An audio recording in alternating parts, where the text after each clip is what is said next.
그때의 천국은 마치 등을 들고 신랑을 맞으러 나간 10처녀와 같다 하리니 그 중에 5은 미련하고 5은 슬기 있는 자라. 미련한 자들은 등을 가지되 기름을 가지지 아니하고 슬기 있는 자들은 그릇에 기름을 담아 등과 함께 가져갔더니 신랑이 더디옴으로 다 졸며 잘세. 밤중에 소리가 나되 보라 신랑이로다 맞으러 나오라 하매 이에 그 처녀들이 다 일어나 등을 준비할세.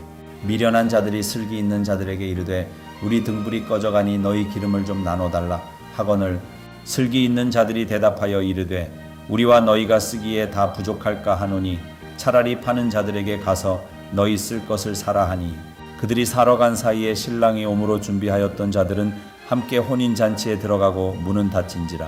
그 후에 남은 처녀들이 와서 이르되 주여 주여 우리에게 열어주소서. 대답하여 이르되 진실로 너희에게 이르노니 내가 너희를 알지 못하노라 하였느니라. 그런즉 깨어있으라. 너희는 그날과 그때를 알지 못하느니라. 여러분 성격 유형검사 흔히 얘기하는 MBTI 이거 받아보신 분들은 자기가 어떤 스타일의 사람들인지 아마 다 아실 거예요. 거기 보면 상세하게 성격, 성향에 대한 것들을 분석하잖아요. 저는 제가 어릴 적에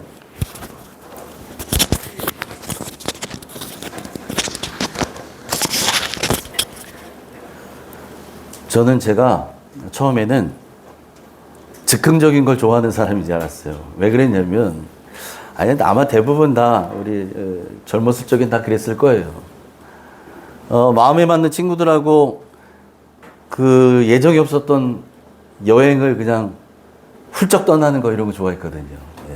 예. 그렇다고 뭐 어디 멀리까지 가지는 못하지만 뭐 1박 2일, 2박 3일 여러분 그런 것들 좋잖아요. 젊을 때 다 아마 한두 번씩 해보셨을 텐데 뭐 그런 것들 좋아하니까 저는 나는 이렇게 뭔가 그때 이 계획 없이 하는 거 나름 스릴이 있잖아요. 계획하지 않았던 일들을 행할 때. 그런데 여러분 사회생활 하다 보니까 그렇지 않더라고요. 사회생활은 계획 없이 할 수 없잖아요. 뭐든지 다 계획을 세우고 해야 되거든요. 그렇게 살다 보니까 그게 이제 몸에 하나하나 쌓이기 시작하고 체득이 되고 습관이 되더라고요. 그러니까 여러분 우리가 하루에 계획을 세우죠. 일주일에 계획도 세우죠. 한 달 계획도 세우고 연간 계획도 세우잖아요. 뭐 사업을 하시는 분들, 직장 생활 하시는 분들 제 말이 무슨 말인지 이해가 되실 거예요. 그런 계획 속에서 움직이거든요. 그 계획 안에 나를 집어넣어요. 나를. 내가 짜놓은 그 스케줄 안에 나를 집어넣는 거예요. 그러면 훨씬 더 일이 수월합니다. 그리고 처음에는 내가 뭐 하는 건가 이랬다가 나중에는 오히려 그게 마음이 더 편해져요. 그 계획 속에, 스케줄 속에 날 집어넣으면. 여러분, 더더욱 이 목회라고 하는 이 일은요, 더 계획적이어야 하고, 더 치밀해야 됩니다. 왜냐면, 여러분 아시는 것처럼, 목사가 목회하는 거, 이거 매일매일 해야 될 일들이 있거든요. 우리는, 우리, 해부동 목사님 도와주셔서 월요일은 제가 하루 쉬지만, 여러분 월요일부터 금요일까지 매일 새벽 예배, 새벽 기도회가 있잖아요. 그걸 준비해야죠. 또 우리 평일 저녁 예배가 있죠. 우리 교회 같은 경우에는 목요일 날 중보기도 모임이 있잖아요. 그때도 제가 여러분들하고 말씀을 또 나누거든요. 그런 것들. 또 그 외에 각종 신방 예배가 있잖아요. 뭐 환우들을 신방한다든지 아니면 축하할 일 또는 가슴 아픈 일이 있을 때 가서 위로 예배를 드리기도 하고 그런 신방이 있어요. 뭐 요즘같이 대신방이라고 아예 그 기간을 정해놓고 하는 경우도 있지만 그런 일들이 얼마나 많아요. 거기에 빠져서는 안 될 거. 주일 예배는 언제나 있잖아요. 이게 한 주간 매주 루틴하게 돌아갑니다. 그뿐인가요? 여러분 각종 절기가 있잖아요. 절기 예배가 있고 행사가 있어요. 신년 특세, 고난주간 특세, 성탄 시즌에 또 송구영 신예배 뭐 이런 것들이 있어요. 여러분 그러니까 그런 거 따져보면 목회야말로 더더욱 철저하게 준비하지 않으면 안 되는 사역이에요. 목회 사역은. 그렇다면 여러분 예배를 준비하는 이 목사만 철저하고 계획적이면 될까요? 그렇지 않습니다. 여러분 우리가 하고 있는 이 신앙생활이라는 거 있잖아요. 우리 모두가 하고 있는 신앙생활. 신앙생활은 그 자체가 계획적이어야 하고 준비하며 살아가는 것이기 때문에 그래요. 여러분, 신앙생활의 본질이 뭘까요? 신앙생활의 핵심이 뭘까요? 신앙생활의 가장 중요한 게 뭘까요? 제가 말씀을 준비하면서 곰곰이 생각을 해보니까 이거더라고요. 주님 만날 날을 준비하며 사는 것. 이게 신앙생활의 본질이에요. 그렇잖아요, 여러분. 주님 만날 날을 준비하며 사는 게 이게 신앙생활의 핵심이라니까요. 이거 빼면 우리 없는 거예요. 우리는 껍데기예요. 우리 주님 만날 날이 있거든요. 예? 그래서 개인적인 부르심이 있어서 먼저 돌아가시는 분들도 있고요. 또 우리가 지금 계속해서 종말장부터 살펴보고 있는 역사적 종말의 시간에 우리 주님이 다시 오시면 모든 사람들이 그 주님을 맞이하게 될 거예요. 그렇게 주님 만날 날을, 그날을 준비하며 사는 것, 이게 신앙생활이라는 거죠. 그렇잖아요. 그래서 여러분, 우리 그리스도인들은 어떤 사람들이라고 말할 수 있는가? 다시 오실 주님 기다리는 사람들이다.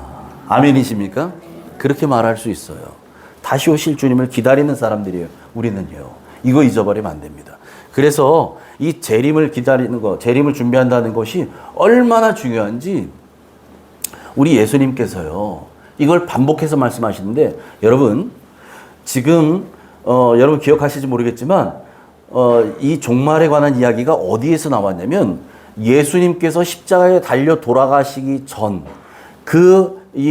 우리가 흔히 보통 이 주간, 고난 주간이라고 이야기하는 한 주간에, 예루살렘에 올라가셔서 성전을 청결하게 도하시고 다시 내려왔다가 그 다음날 올라가는데 무화과 잎사귀만 무성한 걸 보고 저주하시고 그 다음날 말라버리고 이런 사건들이 쭉 있잖아요. 이게 마지막 한 주간에 일어났던 사건이거든요. 여러분, 그 사건의 말미에 하신 말씀이에요. 그러니까 우리 예수님이 이 땅에 오셔서 구속사를 다 완성하시고 이제 십자가에 달려 돌아가실 날 이제 며칠 안 남겨두셨을 때에 이 마지막 날에 있어질 일들에 대한, 흔히 얘기하는 이 종말에 관한 메시지를 이렇게 길게 하신 거예요. 이렇게 길게. 24장 하나로 끝나지 않아요. 오늘부터 살펴볼 25장 여기까지 다 그런 이야기들로 채워져 있어요. 그러니까 여러분, 이게 우리 주님 다시 오신다는 것이, 그리고 그것을 준비해야 되는 것이 얼마나 중요한지 우리 주님께서 이렇게 많은 시간을 여기에 쏟으셔요. 그리고 우리가 보고 있는 이 성경에도 그렇게 많은 분량을 여기다 할애하고 있어요. 여러분, 성령께서요, 성경을 기록하게 하실 때 마태로 하여금, 누가로 하여금, 마가에게, 요한에게 이 복음서를 기록하게 하셨잖아요. 그거 할 때 예수님이 하신 말씀이 얼마나 많겠어요. 하신 일이 얼마나 많겠어요. 그거 다 기록하려면 진짜 하늘을 두루마리 삼고 바다를 먹물 삼아도 모자란다는 거예요. 그런데 그 중에서도 특별히 꼭 기억해야 될 것들, 기억나게 하시는 것들을 기록하게 하십니다. 그 이야기가 우리 예수님께서 마지막 십자가에 달리시기 전에 이 마지막 날에 관한 이야기, 그 이야기를 하셨다라는 거예요. 그래서 오늘부터 살펴보게 될 이 마태복음 25장에도 우리 주님 무슨 말씀하셨냐면, 그렇다면 어떻게 다시 오실 주님, 그 재림을 준비하며 살아야 할까, 우리들이. 이거를 말씀하십니다. 오늘도 우리에게 말씀하시는 성령님의 음성이 여러분 한 사람 한 사람에게 들려지기를 주님의 이름으로 축원합니다. 아멘. 자, 먼저 1절부터 오늘 본문 마태복음 25장 1절부터 4절을 같이 읽습니다. 시작.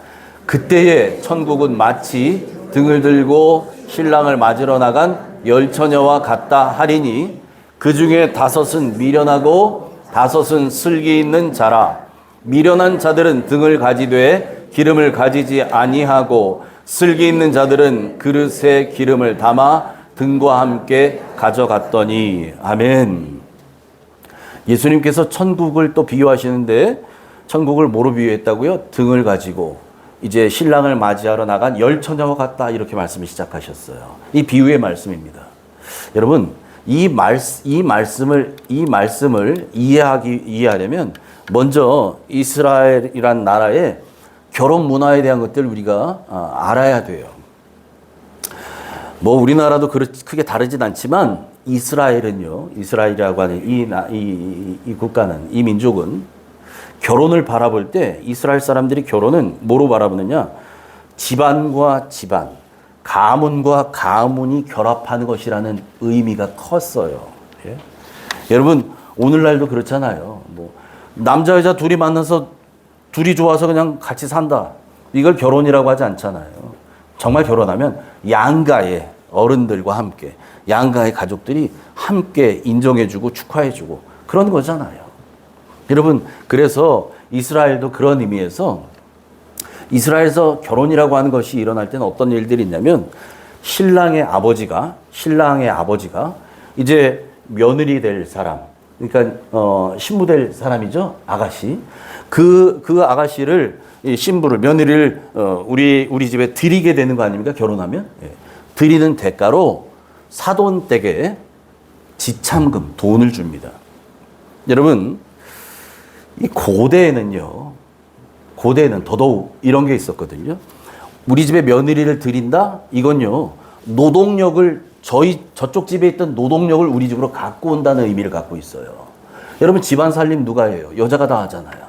아니, 오늘날은 뭐 집안 살림만 해요? 뭐 바깥 일도 하고 막 이러잖아요. 그러니까 이 여자 쪽 입장에서는 우리 집에서 일해서 우리 집안을 일으켜 세우던 며느리, 이 딸이 남의 집으로 시집을 가는 거예요. 시집을 보내는 거예요. 예? 그러니까 이 며느리를 드리는 저쪽 집안에서 우리 집안에다가 지참금 돈을 준단 말이에요. 돈을. 그러면 이 신부 아버지는 그 받은 돈 가지고서 받은 돈으로 돈의 일부로 이제 우리 딸이 저쪽 집에 시집 가게 되면 거기에서 앞으로 사는데 불편하지 않도록 살게 하려고 몸종도 하나 사서 붙이고 비상금도 좀 챙겨주고 결혼 선물로 친정 아빠가 딸에게 그런 것들을 주었다는 거예요. 예. 이게 고대 이스라엘의 결혼식에 있었던 기본적인 절차입니다. 여러분, 이런 절차를 치르기 위해서 이제 결혼해야 될 남자가 처갓집에 가요. 예?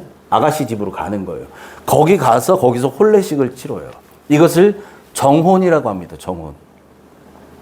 이 정혼이 끝나면요, 두 사람은 남자와 여자는 법적으로 부부가 돼요. 법적인 부부예요. 그런데 잠자리는 하지 않아요. 이 혼인식 치렀다고 그냥 둘이 같이 사는 거 아니에요.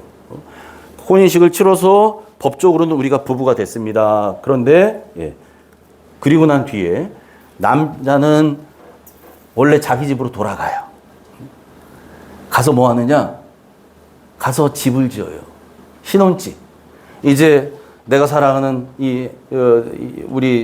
내 아내가 될 내 아내를 데리고 오면 같이 살아야 될 집이 있어야 될 거 아니에요. 그 집을 짓는 거예요. 그 집을 짓는데 이제 아버지의 도움을 받으면서 집을 지어요. 똑딱똑딱하고 지어요. 이 며느리는 아내 될 사람은 뭐 하느냐? 아내 될 사람은 남자를 따라가지 않아요.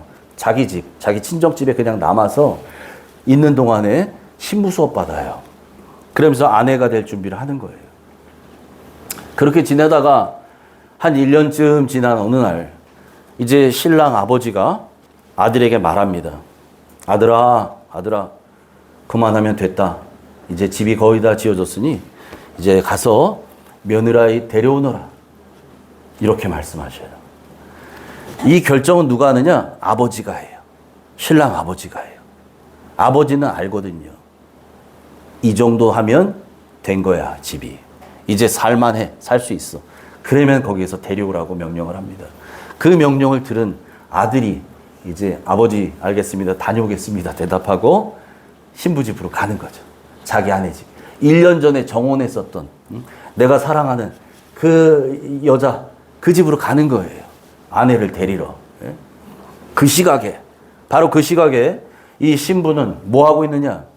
신부는 친구들, 자기 친구들, 이 친구들, 여러분 결혼식 때 친구들이 들러리 쓰는 거 아시죠? 요즘은 그런 거 잘 없지만 예전에 저희 어머니 그 홀렸던 사진에 예전 빛바랜 사진, 제 어릴 때 기억에 들러리 이런 것도 같이 섰던 기억이 나요. 여러분 들러리들과 함께 밤에 오는 신랑을 기다려요. 그런데 여러분 신랑은요, 이 이스라엘에서 이 신랑이 그렇게 아내를 데리러 올 때는 꼭 밤에 오거든요. 밤에. 뭐 여러 가지 설이 있지만 여러분, 기본적으로 이스라엘은 더워요, 낮에. 엄청 더워요. 그러니까 더울 때 땀 삐질삐질 어렵거든요. 해가 떨어지고. 그래서 모든 연회는, 잔치는 이 저녁에 벌어집니다. 그래서 그 저녁에 남편이, 신랑이 오는 거죠. 신랑이 오는데 그 밤길을 헤치고 올 거 아닙니까? 그러니까 그 어두운 길을 밝히려고 이 친구 들러리들이 등을 준비하고 나가서 기다려요.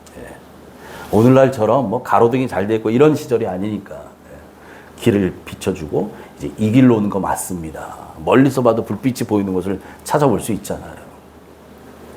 자, 그래서 오늘 읽었던 마태복음 25장 1절부터 시작하는 이 본문의 상황이 바로 이 신랑을 기다리고 있는 신부집의 풍경이에요. 이 장면이. 자, 그런데 우리 주님께서 뭐라고 얘기하시냐면, 저 신랑을 맞으러 나간, 저 등을 들고 나갔던 열 처녀와 같은데, 저 열 처녀 중에 5은 미련하고 5은 슬기 있다고 말해요. 10명 중에 절반은 미련한 처녀들, 절반은 슬기 있는 처녀들, 이렇게 구분합니다. 어떤 기준과 근거로 이렇게 지혜롭고 또 슬기롭고 미련하다고 나눠졌을까요? 이유는 하나예요. 하나. 뭔가요? 등을 가지고 있지만 기름을 가지고 있지 않았던 사람들을 미련하다고 말해요. 등은 다 들고 있었어요. 근데 기름을 가지고 있지 않아. 미련한 자들은. 그런데 슬기로운 자들은 어떻게 했다고요? 그릇에 기름을 담아서 등과 함께 가지고 갔어요. 여분의 기름이 있었어요. 그런 차이예요. 여러분, 그러니까 말이에요. 등이 준비됐느냐가 문제가 아니에요. 등은 다 있었어요. 등은 다 있었어요. 이 혼인집에 있었던 이 여인들에게 등은 다 들고 있었어요. 그런데 기름이 준비되어 있느냐, 준비되어 있지 않느냐, 이 차이였거든요. 더 정확히 말하면, 여러분, 더 정확히 말하면 그냥 기름이 아니라 여분의 기름이 준비되어 있느냐, 준비되어 있지 않았느냐, 이 차이라는 거예요. 볼까요? 8절입니다. 시작. 미련한 자들이 슬기 있는 자들에게 이르되 우리 등불이 꺼져가니 너희 기름을 좀 나눠달라 하거늘. 아멘. 보세요. 자, 미련한 자들. 예수님께서 책망하셨던 그 5명의 미련한 처녀들은 지금 뭐 했다고요? 우리 등불이 꺼져간다. 그러니 너희 기름을 좀 나눠달라. 이렇게 해서 슬기 있는 5 처녀에게 부탁했다는 거 아닙니까? 요청했다는 거. 보세요. 그러면 저 미련한 이 처녀들에게 갖고 있었던 등, 거기에는 불이 켜져 있어요? 지금 꺼져 있어요? 켜져 있어요. 예? 보세요, 여러분. 켜져 있어요. 지금 현재 우리 등불이 꺼져간다는 거예요. 지금은 켜져 있는데 점점 꺼져가고 있어요. 왜? 기름이 떨어지니까.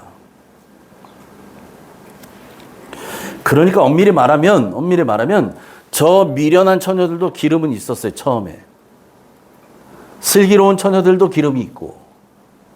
그런데 그렇게 처음에 세팅되어 있는 요 기름 외에 추가로 여분으로 그릇에 기름을 더 담아갔던 사람들, 이 사람들을 슬기로운 처녀다라고 말씀하신다는 거죠. 그런데 여러분, 이 미련한 여인들은 추가적인 것들, 여분으로 준비한 게 없었네. 기름이 점점 없어지니까 꺼져가죠. 그래서 기름을 좀 나눠달라고 하는 거예요. 여러분, 왜 저런 일이 생겼을까요? 왜 10명의 처녀들에게 이 5명은 슬기로운 처녀라고, 슬기로운 자들이라고 칭찬을 받게 되고, 또 5명은 미련한 자들이라는 책망을 받게 되는, 왜 저런 일이 생기게 됐을까요? 이들이 예상하지 못했던 일이 벌어졌기 때문이에요. 다른 게 아니라 신랑이 생각한 것보다 너무 늦게 왔어요. 5절입니다. 시작. 신랑이 더디 오므로 다 졸며 잘세. 보세요. 신랑이 더디 왔어요. 신랑이 너무 늦게 왔어요. 아마 이 처녀들 그렇게 생각했을지 몰라요. 아, 거기 신랑 집에서 여기까지 걸어오는데 걸리는 시간이 있잖아. 한 2시간 걸릴 거야. 그러면 해 떨어지고 출발해서 오고 하면 아마 저녁 8시. 그래, 좀 준비하다 보면 늦을 수도 있지. 밤 9시까지는 도착할 거야. 기다렸는데 웬걸 안 오네. 10시에 올라나? 안 오네. 11시? 그러다 12시가 넘어갔네? 그래도 안 오네? 신랑이 더디 왔거든요. 그러니까 이 준비했던 이 기름이 다 소진된 거예요. 예? 이 미련한 처녀들은. 그리고 미련한 처녀든 슬기로운 처녀든 이 10명의 처녀가 모두가 다 그 신랑을 기다리다가 잠을 이기는 장사 없잖아요. 너무 시간이 야심해지니까, 깊어지니까 다 졸다가 전부 잠이 들었다는 거예요. 다 졸며 잤어요. 보세요. 미련한 5 처녀만 졸고 잔 게 아니에요. 슬기 있는 5 처녀도 다 졸았어요. 다 잤어요. 여러분 10명이 다 잤어요. 다 잤다고. 우리는 보통 미련한 5 처녀만 잤다고 생각하잖아요. 슬기 있는 5 처녀는 깨어 있다고 생각하고 있죠. 아니요, 다 잤어요. 다 졸며 다 잤다고. 그런데 여러분 다 졸고 다 잤지만 그럼에도 불구하고 차이가 있어요. 차이가 났다는 거예요. 무슨 차이입니까? 한 부류는 여분의 기름을 그릇에 담아 가지고 갔어요. 그렇게 여분의 기름을 준비한 채로 잠이 든 거예요. 그런데 요와 또 한 부류, 요 5명은 준비하지 않았어요. 그냥 자버렸어요. 이 차이입니다. 여러분, 졸고 자더라도 준비해야 될 것은 준비해야 되거든요. 아멘이십니까? 준비해야 돼요. 그렇게 모두가 자고 있을 때, 그 모두가 잠들어 있을 때 갑자기 소리가 들리는 거예요. 6절입니다. 시작. 밤중에 소리가 나되 보라 신랑이로다 맞으러 나오라 하매. 아멘. 예? 자, 신랑이 올 때 신랑의 일행들이 같이 오죠. 그 일행들이 앞에서 외치는 겁니다. 보라 신랑이로다 맞으러 나오라. 예전에 요즘도 그거 하나? 요즘은 못하죠. 민원 들어서 함 지고 들어가는 거. 예? 저 했거든요. 저 장가 갈 때 했거든요. 함 지고 이렇게 하는 거. 예. 친구들하고 같이 함잡이 막 하잖아요. 왜 오징어를 쓰나 말라요. 그 냄새가 나는 거. 얼굴에 오징어 쓰고 그러고 이제 들어가잖아요. 동네에다 다 알리는 거예요. 함 사세요. 함 사세요. 아, 그러면 우리 앞집이 뭐 저기 그 딸내미 있는데 아이고 시집 가나 보네. 다 알아요. 동네 사람들이 이제. 함잡이가 오면. 예? 그것처럼 신랑이 올 때는 보라 신랑이로다 외쳐요. 그래서 여러분 데살로니가전서 4장 16절에 뭐라고 합니까? 주께서 호령과 천사장의 소리와 큰 나팔 소리로 더불어 그렇게 예수님이 임하신다는 거예요. 호령과 천사장의 소리가 날 거예요. 신랑이 오신다. 신랑이 오신다. 여러분 그렇게 해서 소리가 나니까 졸고 있던 처녀들이 다 깬 거예요. 번쩍 깼어요. 신랑이 왔다는 소리에 잠이 깨가지고 급히 일어나가지고 이제 등을 들고 또 맞으러 가죠. 여러분 그런데 문제가 생기잖아요. 신랑이 그렇게까지 늦게 올 줄 모르고 여분의 기름을 준비하지 않았던 이 처녀들에게 난리가 난 거예요. 이제 기름이 다 떨어졌네. 이제 심지에 불꽃이 이제 간들간들 꺼져가고 있거든. 그래서 어떻게 합니까? 여분의 기름을 준비했던 처녀들에게 기름을 좀 나눠달라고 얘기합니다. 나눠달라고. 여러분 그랬더니 어떻게 됐대요? 9절 10절 시작. 슬기 있는 자들이 대답하이르되 우리와 너희가 쓰기에 다 부족할까 하노니 차라리 파는 자들에게 가서 너희 쓸 것을 사라 하니 그들이 사러 간 사이에 신랑이 오므로 준비하였던 자들은 함께 혼인잔치에 들어가고 문은 닫힌지라. 아멘. 여러분 저도 이 본문 읽을 때 예전에 그런 생각을 했거든요. 야, 아니 그거 참 인심도 야박하네. 그거 좀 나눠주면 어때나? 그거 갖고 있잖아요. 예? 좀 덜어주면 될 거 아니에요. 그럼 되지. 그걸 안 주네. 그걸. 그리고서 그냥 가서 너희 저기 사오라는 거예요. 지금 그러고 말잖아요. 예? 근데 저기서 무슨 얘기합니까? 내가 여분의 기름을 갖고는 있는데 이거 나눠주면 내가 쓸 거 네가 쓸 거 다 모자라. 그래서 안 된다. 이 얘기예요. 예? 그러니 차라리 기름 파는 장사에게 가서 기름 사오라는 거죠. 여러분, 저렇게 혼인잔치가 열릴 때는 그 자료를 보니까 보통 이스라엘의 우리로 말하면 뭐 마트 이런 게 있을 거 아닙니까? 기름 파는 곳. 거기도 늦게까지 장사를 한다는 거예요. 그런 손님들을 위해서 해주는 거죠. 아유, 오늘날이야 우리나라 막 편의점 24시간 하고 이런 것들이 있지만 예전엔 그런 거 없잖아요. 저 시즌에는 그렇게 했거든요. 그러니까 가서 살 수 있는 거예요. 그래서 가서 사라는 거예요. 그리고 보냅니다. 여러분, 그렇게 돼서 이제 기름을 사러 5처녀가 갔어요. 기름 주세요, 기름 주세요. 저기서 사가지고 왔네. 왔더니 뒤늦게 딱 도착해 봤더니 무슨 일이 있어요? 문이 철커덩 닫혀 있어요. 문이 닫혀 있어요. 그들이 기름 사러 간 사이에 신랑이 와버렸어요. 신랑이 도착했어, 집에. 이 처녀들은 기름 사러 갔고. 와보니까 문이 닫혀버렸어요. 닫혀졌어요. 그래서 이 뒤늦게 도착한 이 처녀들이 문을 막 두드리면서 애원합니다. 열어주세요, 열어주세요. 열어달라고 애원해요. 그런데 아무 소용이 없어요. 11절, 12절 시작. 그 후에 남은 처녀들이 와서 이르되 주여, 주여, 우리에게 열어주소서. 대답하여 이르되 진실로 너에게 이르노니 내가 너희를 알지 못하노라 하였느니라. 아멘. 주여, 주여.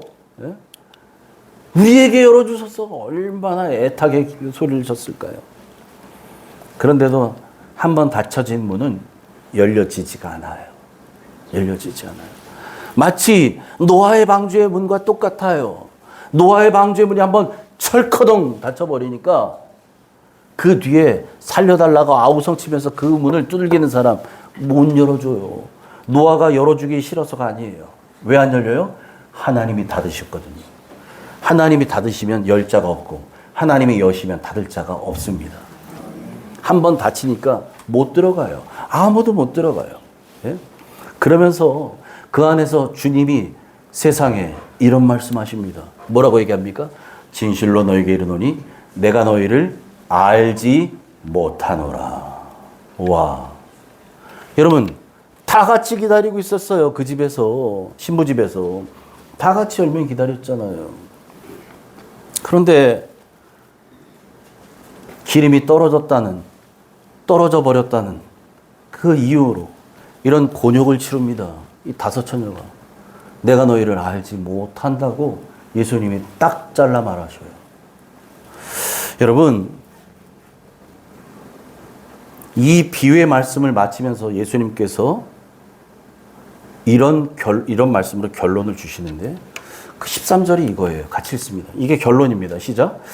그런즉 깨어 있으라. 너희는 그날과 그때를 알지 못하느니라. 아멘. 그러니까 얘들아 깨어 있으라. 지난 시간에 우리 살펴봤죠? 깨어 있으라는 얘기는 어떤 의미라고요? 준비하고 있으라는 얘기예요. 준비하고 있으라. 우리 지난 시간에 살펴봤던 것처럼 마태복음 24장 42절에 깨어 있으라 말씀하시고 44절에 거기에 대한 설명으로 준비하고 있어라 라고 얘기합니다. 여러분, 깨어있다는 건 준비하고 있는 거예요. 그냥 잠 안 자고 눈만 멀뚱멀뚱 뜨고 있는 게 아니에요. 준비하고 있으라는 거예요. 준비하고 있어. 다 같이 피곤해서 졸더라도 잠이 깜빡 들더라도 준비하고 있느냐 준비하고 있지 않느냐 이 차이라니까요. 그런데 왜 우리에게 깨어있으라 준비하고 있으라 라고 말씀하신다고요? 우리는 그날과 그때를 알지 못하기 때문이에요. 무슨 날이요? 신랑 대신 예수님 다시 오시는 날이요. 재림의 날이요. 우리 주님 이 땅에 다시 오시거든요. 영광의 왕으로 오시거든요. 예? 왕이 오신다. 호령과 천사장의 소리가 들릴 겁니다. 전 세계가 다 들을 수 있도록 하나님의 큰 나팔 소리가 들릴 겁니다. 동시에 대한민국에 있는 사람이든 미국에 있는 사람이든 아프리카에 있는 사람이든 어디 저기 유럽 땅에 있는 사람이든 모든 사람이 난 몰랐는데요 하지 못할 만큼 모든 사람들이 다 보고 듣게 될 겁니다. 그렇게 주님이 오신다고요. 그런데 그 날과 때는 우리가 몰라요. 그래서 우리는 깨어 있어야 된다는 거예요. 준비하고 있어야 된다는 겁니다. 여러분, 이 말씀을 통해서 주님은 우리에게 다시 한번 말씀하셔요. 내가 곧 온다. 그러니 너희는 깨어서 기름을 넉넉히 준비하고 있어라. 넉넉히 준비하라는 거예요. 여러분, 오늘 본문 말씀을 이제 정리하면서 우리가 꼭 기억해야 될 것 한 가지, 그것만 제가 정리하고 마칠게요. 여러분, 이 마지막 날에 아까 그 슬기로운 처녀들이 했던 것처럼 보세요. 제가 어렸을 적에 저 그렇게 생각했다 그랬잖아. 그거 기름 왜, 야, 그거 좀 나눠주지. 그거 왜, 야, 사람들 참 야박하네. 이렇게 생각했다니까요. 그런데요, 그게 아니에요. 그게 아니라고요. 우리 주님께서 비유로 하신 말씀이잖아요. 왜 그랬느냐? 왜 그랬느냐? 마지막 날에는요, 기름을 빌려줄 수도 없고, 빌릴 수도 없다는 사실을 말씀하시기 위해서 그렇게 하는 거예요. 왜 그럴까요? 마지막 날에는 왜 기름을 빌려주지도 못하고 빌려 쓰지도 못할까요? 기름이 도대체 뭐길래? 흔히 이 기름을 성령으로 많이 빗대서 얘기합니다. 성령. 성령 맞습니다. 그런데 성령만이 아니라 이 안에는, 이 기름 안에는 모든 영적인 것들이 다 포괄되어져 있어요. 무슨 말이냐? 성령뿐 아니라 우리의 믿음, 우리의 구원, 신앙의 열매, 이런 모든 것들이 그 기름 안에 내포되어 있어요. 그 영적인 것들이요. 이게 기름 안에 들어있어요. 예전에 제가 전도할 때 가끔씩 이런 말 하는 사람이 정말 가뭄에 콩나듯이 만날 때 있었는데, 이런 얘기 합니다. 예수 안 믿는 아저씨죠. 저는 됐어요. 저는 필요 없어요. 왜 그러십니까? 우리 마누라가 예수 잘 믿어요. 우리 마누라가 교회 잘 다니거든. 저는 우리 마누라 치맛자락만 붙잡아도 돼요. 그렇고 같이 가면 돼요. 천국에. 물론 여러분, 농으로 한 얘기긴 하지만 천국은 그렇게 갈 수 있는 곳이 아니에요. 천국은 그렇게 들어갈 수 있는 곳이 아니라니까요. 아내 따라 남편 따라 같이 들어가고, 부모 따라 자식 같이 들어가요? 우리 부모님이 믿음 좋으니까 나는 같이 들어가겠지? 천만의 말씀. 그러면 천국 들어가는 게 무슨 편의점에서 물건 팔듯이 1+1으로 이렇게 들어가는 거 아니거든요. 여러분, 천국은요, 분명하게 개인적인 믿음, 개인적인 구원, 이게 전제돼야 돼요. 내 안에 예수님이 분명히 주인으로 계셔야 돼요. 아니, 우리 아버지, 할아버지가 잘 믿어도 상관없어요. 내가 안 믿으면 꽝이에요, 꽝. 여러분, 내 안에 예수님이 계셔야 돼요. 내 인생의 주인으로 계셔야 돼요. 그렇지 않으면 그 누구라도 천국에 들어갈 수 없어요.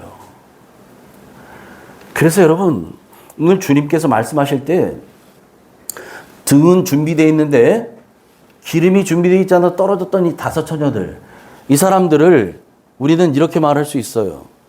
경건의 모양은 있는데 경건의 능력이 없는 자들이에요. 경건의 모양은 있어요. 직분도 있어요. 교회 안에서 인정도 받아요. 그런데 내용이 없어요. 내용이 없어요. 껍데기는 있어요. 근데 알맹이가 없어요. 여러분, 우리 중에는 그런 사람 한 사람 없기를 축복합니다. 아멘. 아멘. 이건요, 여러분, 목사인 저에게 잘 보이려고? 그러지 않으셔도 돼요. 하나님께 잘 보이시면 돼요. 하나님은 아셔요. 하나님은 아셔요. 하나님은 알아요. 여러분들의 마음속을 알아요. 여러분들의 믿음을 알아요. 하나님은.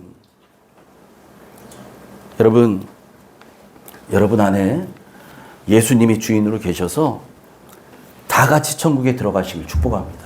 아멘. 주님, 다시 오실 주님 기다리다가 졸더라도, 깜빡 졸게 되더라도 기름을 넉넉히 준비해서 당황하는 일이 없기를 축복합니다. 그러려면 늘 성령 충만하셔야 돼요. 늘 성령 충만하셔야 돼요. 성령 충만하다는 것이, 여러분, 오해하지 마세요. 성령 충만하다는 것이 내 마음에 막 뜨거움이 있어서 막 불이야. 이게 성령 충만 아니에요. 그렇게 1년 365일 살면 사람 죽습니다. 여러분, 성령 충만은 그게 아니라 정말 내 안에 주님이 주인 되어 사시는 분. 그래서 주님이 말씀하시는 대로 내가 인도함 받는 사람. 그래서 내 마음대로 하지 않고 주님께 묻고 하는 사람.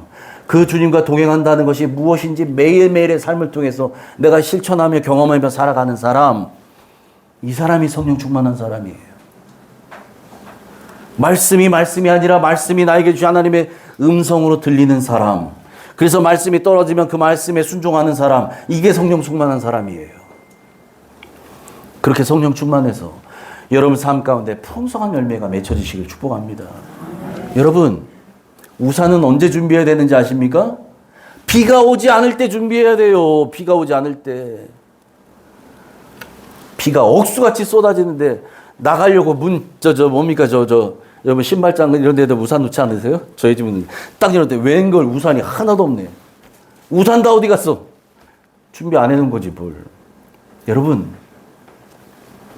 그처럼 주님의 대림, 우리 주님의 재림, 이것은요 당연한 얘기지만 우리 주님 오시기 전에 준비해야 됩니다. 할렐루야. 그래서 예수님께서 우리에게 이렇게 말씀하시는 거예요. 요한복음 12장 36절 상반절 시작. 너에게 아직 빛이 있을 동안에 빛을 믿으라. 그리하면 빛의 아들이 되리라. 아멘. 여러분, 아직 빛이 있을 동안에 빛을 믿어야 돼요. 아직 시간이 있을 때에 준비해야 됩니다. 주님 곧 오셔요. 주님 오시고 나면 늦어요. 신랑 오시고 난 뒤에는 문이 닫혀버렸어요. 여러분, 이제 할 수 없어요. 다 기차 떠나버린 거예요. 미리 준비하시길 축복합니다. 미리 준비해야 돼요. 여러분, 부흥의 날만 성령 충만한다? 아니요.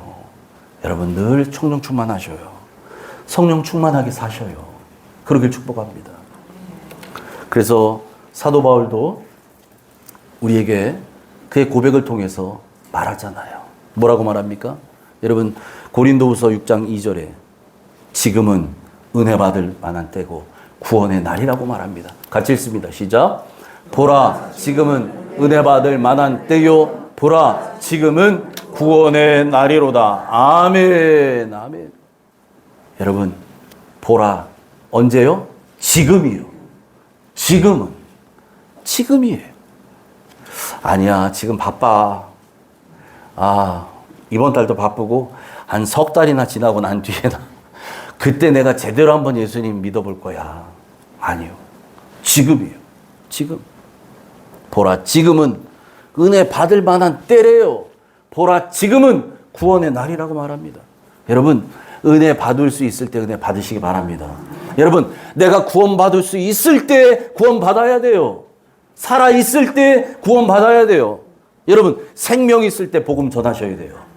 내가 지금 살아있을 때, 육체의 생명이 있을 때 주와 함께 동행하며 살아야 돼요. 이때 성령 충만하게 살아야 돼요. 주님 부르셔서 가면 더 이상 기회가 없어요. 더 이상 기회 없어요. 여러분, 준비할 수 있을 때 준비하시기 바랍니다. 날마다 성령 충만해서 넉넉히 기름 준비하시고 다시 오실 주님 기다리는 저와 여러분 되시기를 주님의 이름으로 축원합니다. 하나님 감사합니다.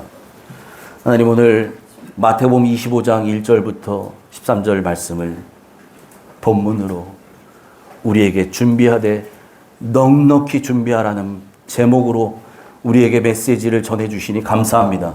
깨닫게 하시니 감사합니다. 하나님, 미련한 다섯 처녀도 처음에 기름은 있었지만 신랑이 더디 오므로, 신랑이 생각보다 늦게 오므로 그들의 기름이 다 소진되어 버리고 말았습니다. 주님, 우리에게는 그런 사람 없게 하여 주옵소서.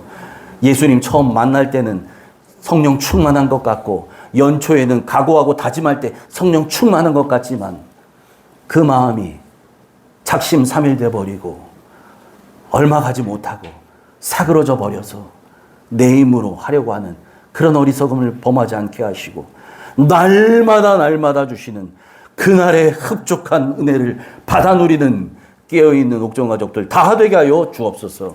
그렇게 다시 오실 주님 준비하며 살기를 원합니다. 우리 안에 분명한 예수 그리스도 그 주님, 그 십자가의 피가 우리 가운데 분명히 새겨지고 적셔져서 그 예수의 생명으로 사는 사람들, 그래서 다시 오실 주님 기다리며 환영하며 맞이하는 사람들 다 되게 하여 주옵소서. 그렇게 인도하실 예수님 이름으로 감사하며 기도합나이다. 아멘.